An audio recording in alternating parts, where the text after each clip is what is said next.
Olá, estamos de volta com o Senado agora. A presidente Dilma Rousseff sancionou o orçamento de 2015 com vetos a 2 dispositivos. Ela manteve o aumento do fundo partidário, que triplicou.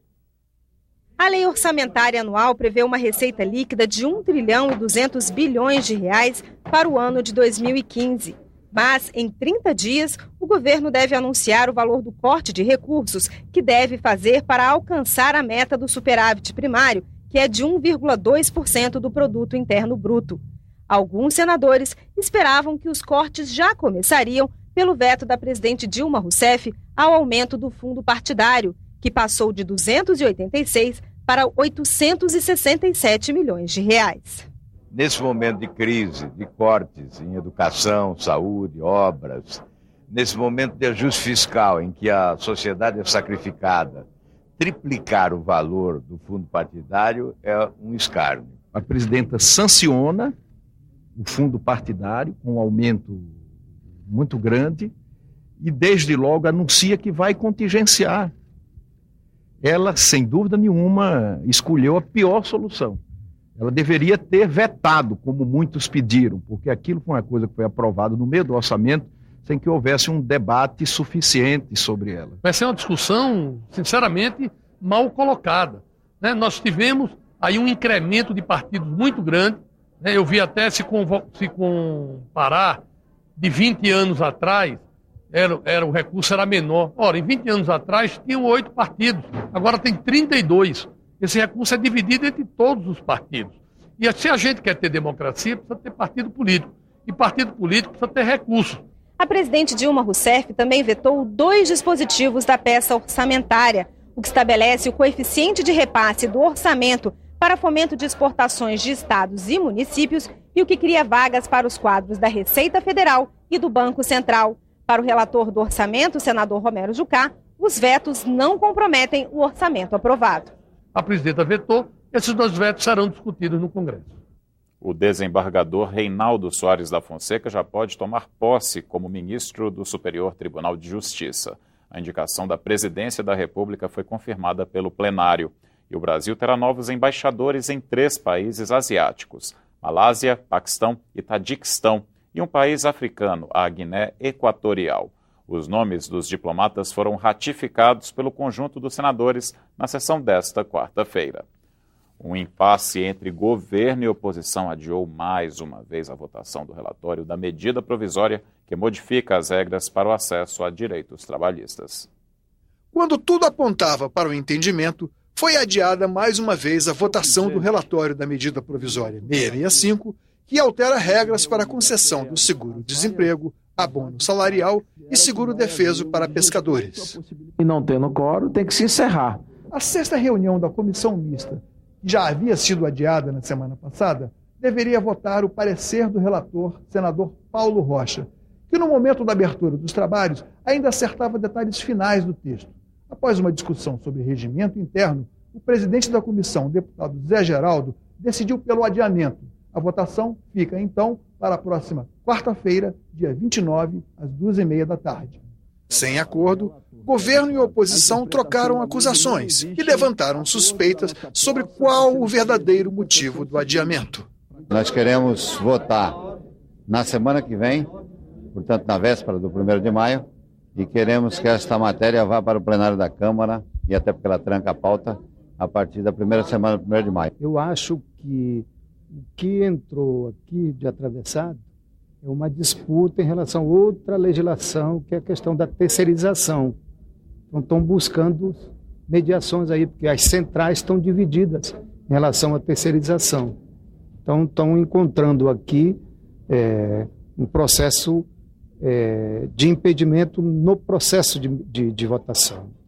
Afinal, jovens com menos de 18 anos que cometem crimes graves devem ser tratados como adultos pela Justiça? Nas 2 casas do Congresso, os parlamentares que respondem sim a essa pergunta se movimentam para mudar a Constituição.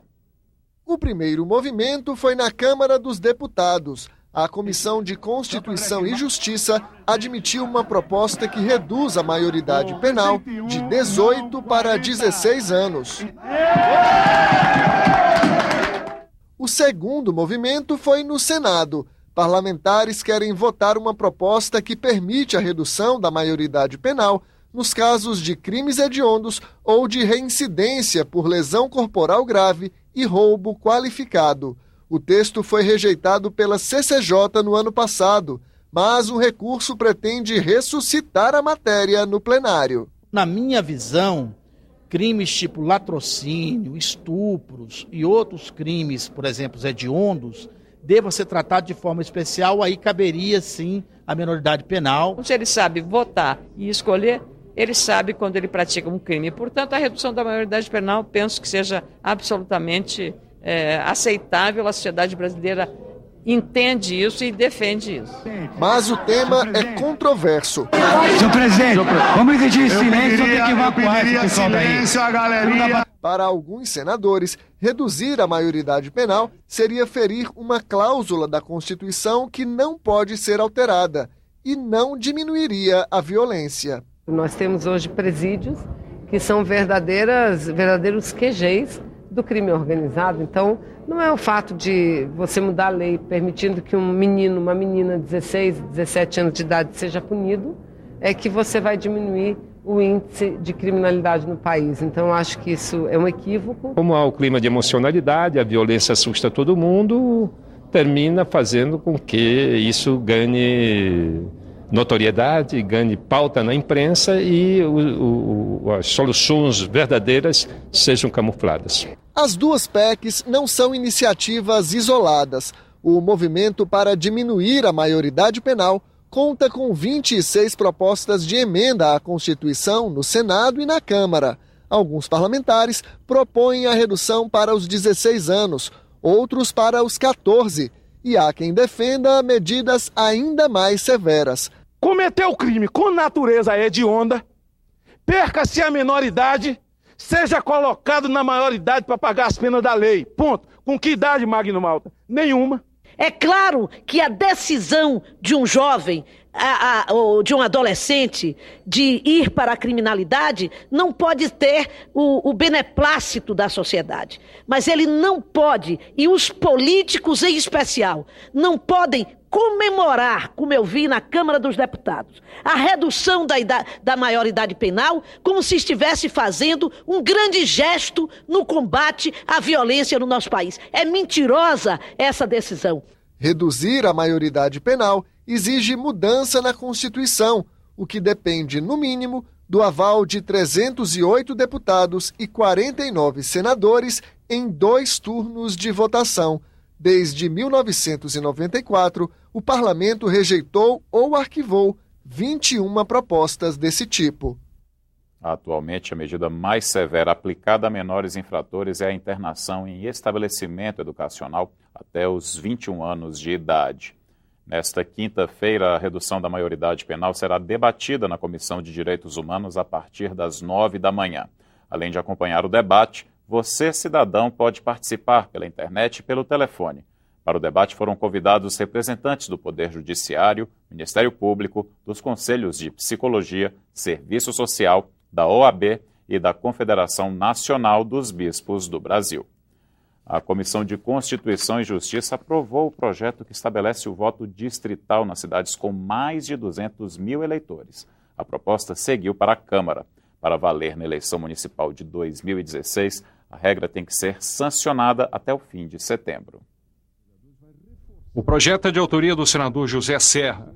De acordo com a proposta, as cidades com mais de 200 mil eleitores seriam divididas em distritos. O número seria igual ao número de assentos na Câmara Municipal. Por exemplo, São Paulo teria 55 distritos. Ganha a eleição o mais votado em cada distrito. Hoje o sistema é proporcional. Os partidos precisam atingir o quociente eleitoral, que é o resultado da divisão do número de votos válidos pelo número de cargos em disputa. O PT defende o voto em lista fechada, por isso o líder apresentou um voto em separado. Para ele, o voto distrital não pode ser implantado por meio de um projeto de lei. O Congresso Nacional, ao criar um sistema eleitoral municipal majoritário por lei ordinária, estaria violando o princípio da representação proporcional da nossa Constituição. O texto dispensava a propaganda gratuita na TV e no rádio. mas ela foi mantida por uma emenda do relator, senador Eunício Oliveira.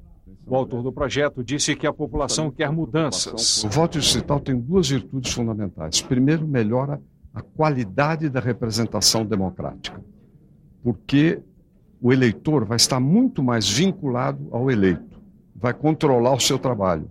Aquele que é eleito vai ter que prestar contas, primeiro. Segundo, economiza gasto de campanha. Em vez de você fazer campanha numa cidade inteira, disputando às vezes com milhares de candidatos, como é o caso de São Paulo, do Rio de Janeiro, você vai fazer num distrito, que mesmo nas maiores cidades, vai estar em torno de 150 mil, 100 mil, 50 mil eleitores.